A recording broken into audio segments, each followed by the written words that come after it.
साचो सतराम।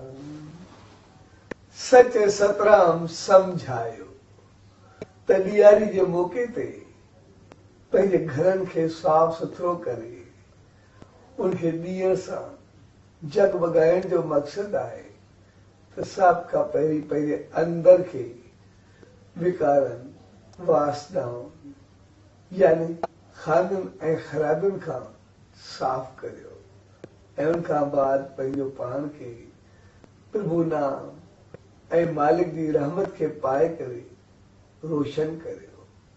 सो अहिड़े पावन पर्व ॾियारी ते तव्हां सभिनी भाउरनि भेनरुनि ऐं सॼी संगत खे पूज्य ॾेवरी साहब संत सतराम धाम राणकी साहब जे तरफ़ां आशीर्वाद शुभकामनाऊं ऐं वाधायूं। साचो सतराम, साचो सतराम, साचो सतराम।